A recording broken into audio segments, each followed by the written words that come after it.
Okay, you're watching and listening to Fat Bidin Film Club, and I'm assuming I'm Zan Azli. And I'm a very pregnant Shirley Bustaman. And as usual, every week we watch a local film. Even when we're about to deliver soon. Yeah, and this week, and we review it, of course. Not the delivery, but the film. And we're going to be watching Motif. Yes. Motif. I wanted to turn and then see the poster that was on the screen, but then it changed to a different film. Okay, cool, bye.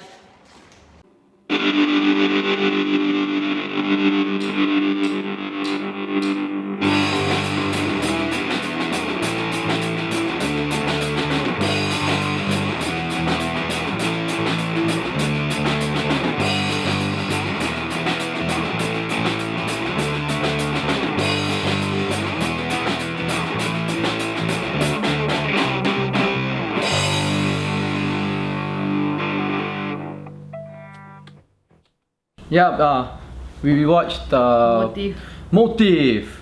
Look, it was very cool because we were in the hall, in the cinema hall. We bought a ticket, we went to watch it. It was almost a full house. Yeah, and then right before the show started, we heard a voice from behind. Oh, thank you for watching the film. What you can ask some questions about the film later on and whatever. And it was the director.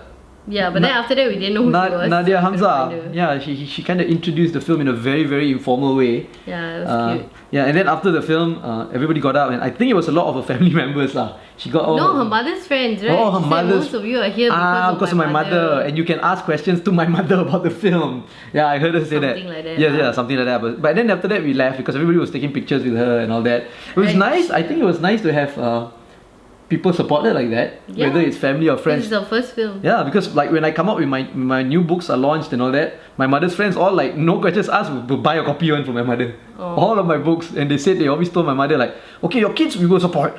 Doesn't matter whether good or not. I don't know if that's good or not lah. But anyway, it was nice lah. And okay, so.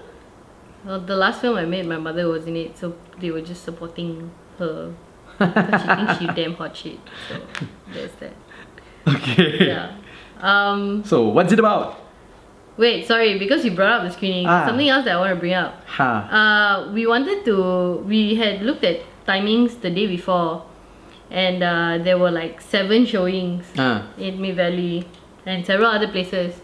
And then we were like, okay, we're gonna go to this show. And then at night, when we finally had time to buy the tickets, it cut down to only 2 showings, 12 o'clock and 4 o'clock. For no fucking reason. It's only the 4th day of it being in the cinemas, and GSC is doing that thing again where it's cutting down screen time for local films. So this issue has already been brought up last week, not by us, but by other people. Many people lah. About Suatu Ketika. But yeah. And it's been going on for so long, as you mentioned. This issue has been going on for years and years and years. And I have brought this up and I've written about it before, and other filmmakers have talked about it before and all that also. So just so the Suatu Ketika people who got angry know, it's now happening to another film, another local film, and it's really fucking not cool lah. Like no, really. I'm sure Prakash all that know that it's happening to all these films too. Yeah, because it's only like the 4th day in the cinema, and you're not giving people a chance to really watch it lah. Like okay, we were lucky the show's at 12 and then at 4. And we happened to be free enough to go for the screen, and it's such a small hall. Yeah. On top of that, so that was kind of upsetting, and it's really fucking not cool, GSC. So I'm calling you out on being assholes about this. Yep. Okay. Yeah. So what's the film about? The film Motif.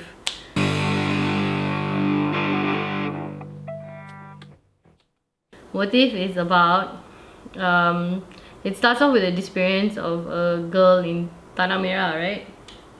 Yeah. Yes. So a high school girl has gone missing, and she is the daughter of Roshamno. Yeah, Roshamno plays a guy named Hussein, the richest man in Tanah Merah. Who's the richest man in Tanah Merah. But actually got his money from the wife. Yeah. So we find out later. Yeah. And a detective from Bukit Aman has been sent to Tanah Merah, played by Sharifah Amani, to help the investigation. And then the show basically spirals from there lah. Yeah. So they find the girl, obviously not alive, and then it's like a who's done it kind of thing. Is the father involved? Is the father not involved? Is the ex-boyfriend? Why did she disappear? Why was she killed? Did the ex-boyfriend kill her? And this is a secondary school kid lah. Yeah, you know. And then like scandalous. And there's just a lot of overlapping stories also a little bit. Right up to the resolution. Okay. So that's basically what it's about. It's a crime. Okay. So now we're on to what we think about the film. Then. I guess, yeah.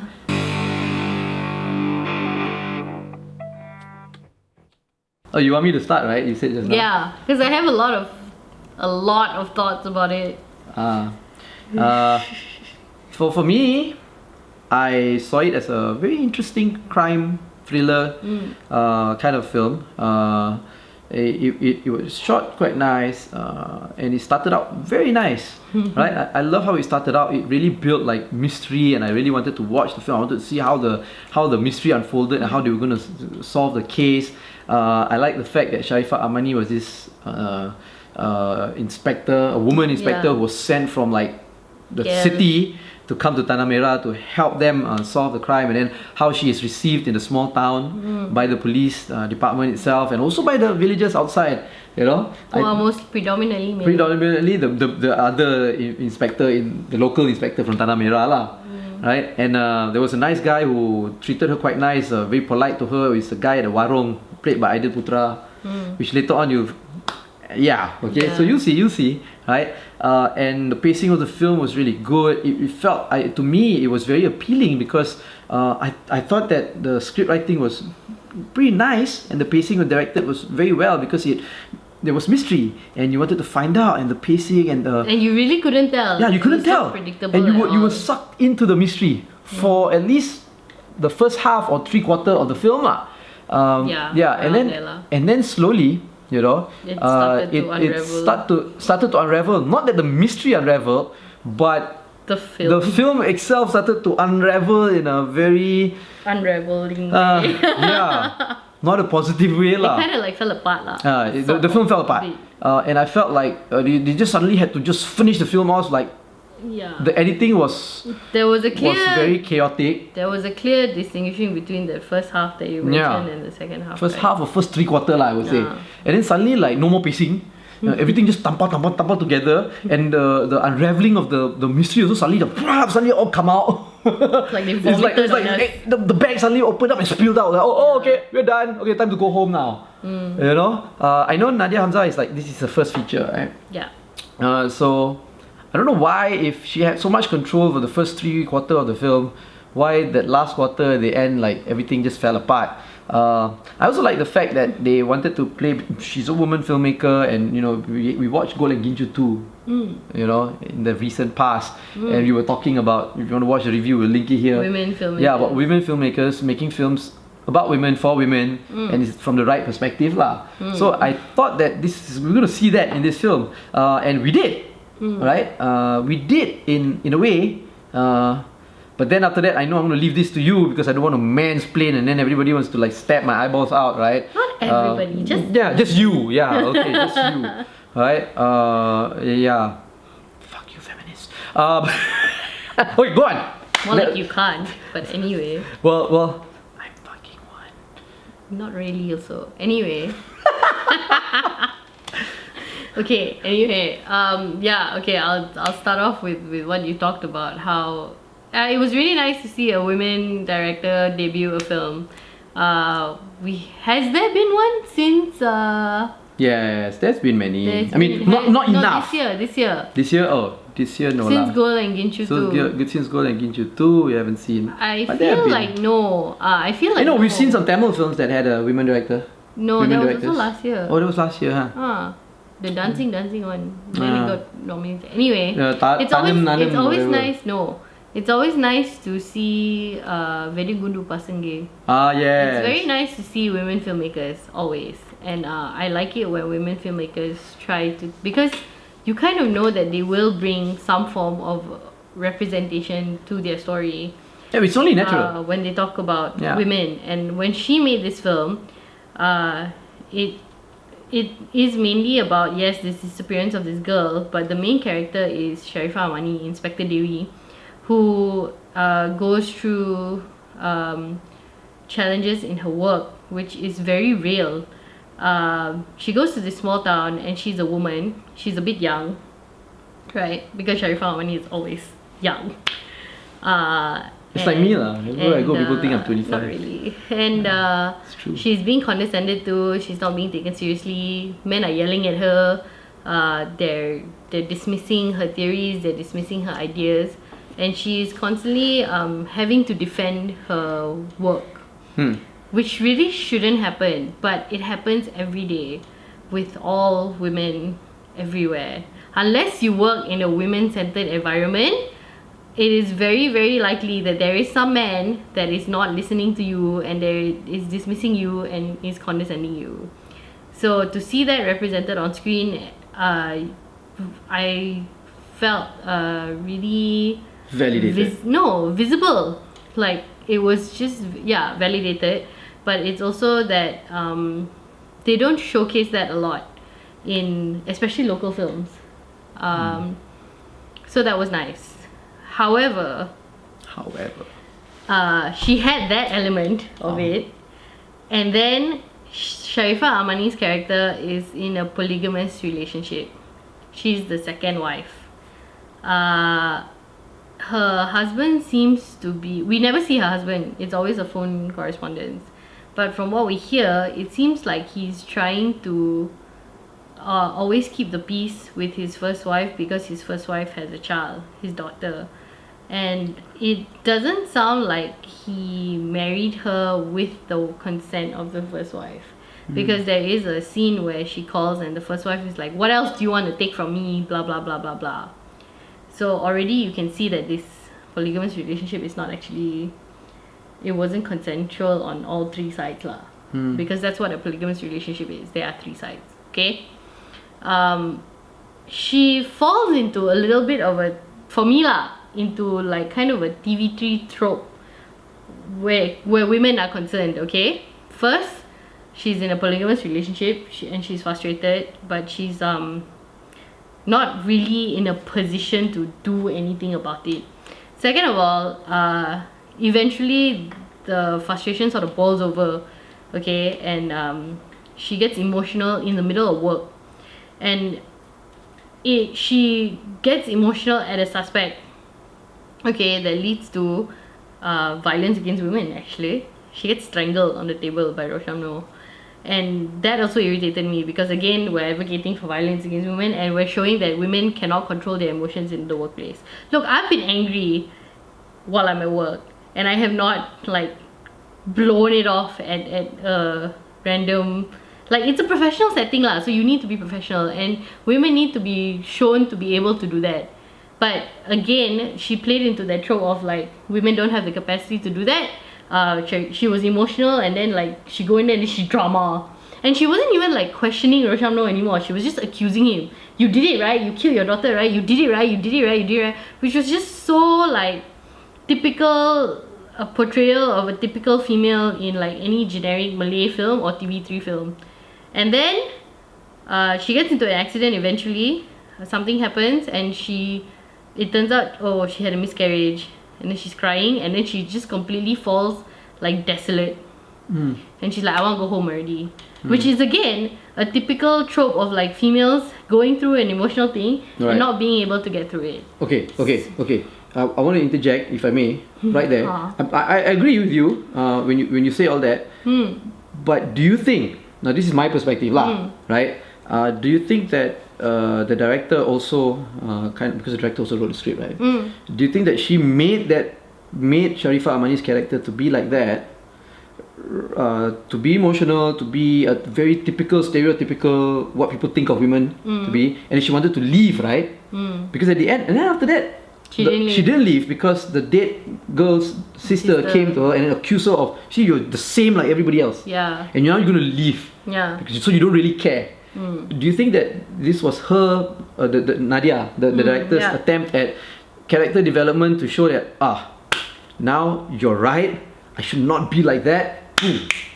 I'm going to go solve this Maybe. thing, you know, solve this thing. Maybe, Yeah. but it was very unnecessary because she already started out as such a different character to begin with. So why did she have to still fall into a typical generic tired trope of what women are constantly being represented as by men, and you're a women director and you've already started off representing this woman as something completely different, to fall into that typical trope and then like I guess attempt to bring her out of it. Like it didn't really contribute anything to her character development to me lah. If anything, she regressed and she just went back to what she was in the first place. I think it was done as an attempt to humanize her. But I think that you can humanize her differently also and still show that she has strength despite being human lah.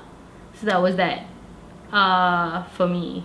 That was a big thing for me, like the fact that it was really disappointing to see a character that was so different regress into this typical, this is what all Malay women are usually portrayed as anyway, emotional, whatever, and then she like sort of tries to save it in the end, but like you said lah, the ending was just so splat anyway. It didn't really, it was too little too late maybe. Yeah. So the other thing that this film deals with is polygamous relationships, right?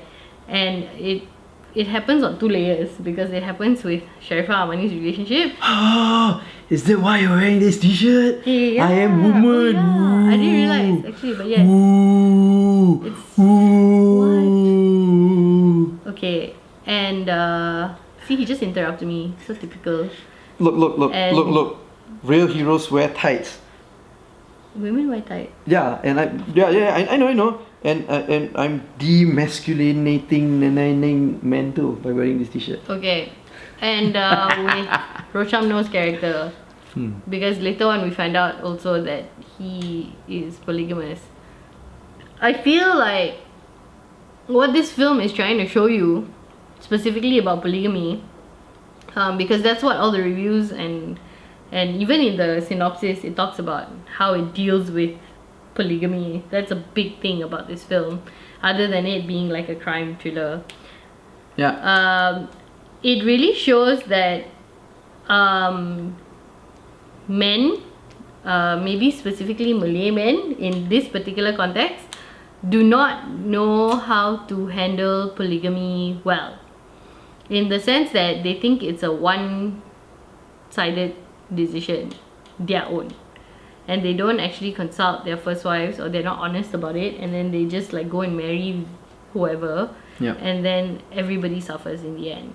So I thought that was very accurate.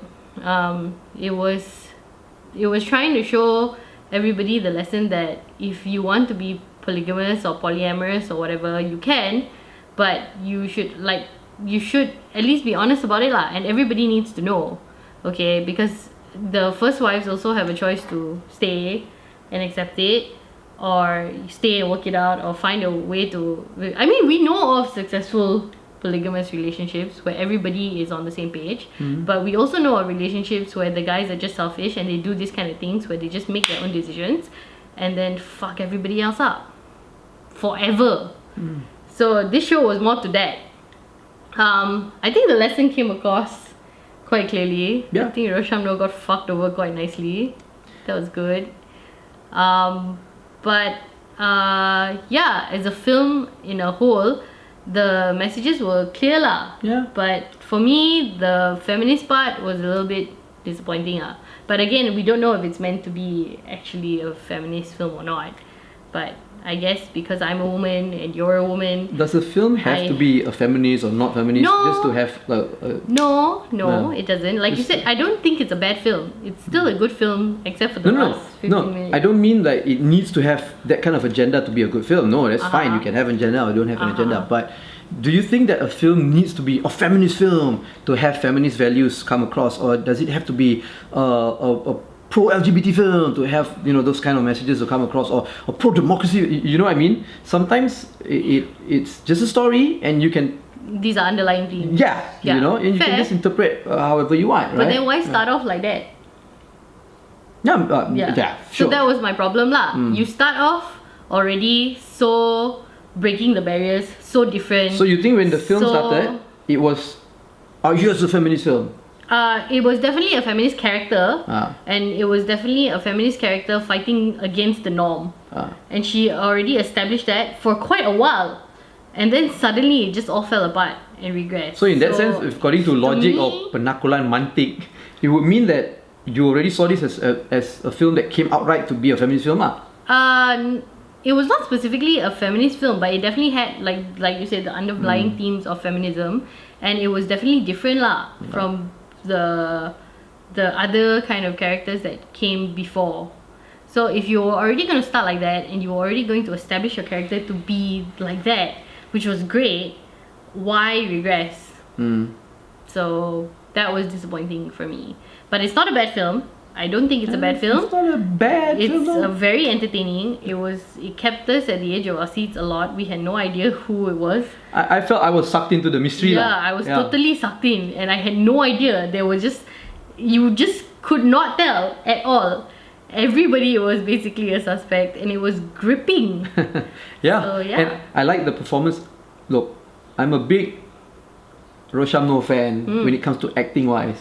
I think he's a very good actor. And I thought he acted quite well too. I know you said that there were parts where he was crying and all that, right? The one you said a bit too hysterical. Not only that one part the hysterics were a bit too much for me. Yeah, which actually to me kind of felt natural. Not only natural, but it was true to his character in the film, because he was pretty passionate.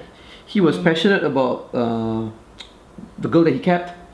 He was passionate about actually still, wanting to keep his family together. And he was passionate about his missing daughter. So I felt that just played to his personality of the character. Maybe not so much passionate as desperate because towards the end his desperation just escalates and escalates. Sure. Yeah. And he played that well too. Like remember at the graveyard scene where he goes to the first wife? I felt that he played. Look, I've always been a fan of him when it came to his acting. There should be more Roshamno films and less But Rosham, we haven't met and haven't had a drink in a while. Maybe I should call you. Maybe you can work. More Roshamno, less Namron. We like Namron too, but it's just too much Namron. It was nice to watch a film without Namron in it. So go watch the film. Go watch the film. Definitely watch the film. Definitely watch the film.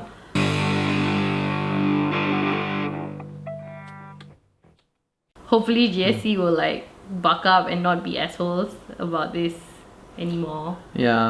All the cinemas not just GSC. And I think all the criticism that we're giving this film, it's forgivable to me. I don't know about you. Okay, I don't know about you. It's forgivable for someone who... It's her first film. It's a first film. Yeah, that's one. And she shows the qualities of having control of directing a film. So I think it can only improve. I hope for Nadia Hamza. Good job all my criticism is meant to be constructive of course. Because I really want to see more of her work, and I would like to see her succeed also. Because evidently, because her storytelling skills are good. She's great. But I want to find out though the ending why so and also be a bit more consistent with your female representation. Don't let us down. Okay, so I guess that's it. Let us know what you think about the film if you have watched it or if you're planning to watch it. Like our reviews. Like our review or don't like our review. Subscribe to our YouTube channel or follow us on all our social media platforms. It's at FatBidin. Just search for FatBidin and go to fatbidin.com to just get everything there. So you've been watching and listening to the Fat Bidin Film Club. I'm assuming I'm Zan Azli. And I'm Shah Ibuslawan.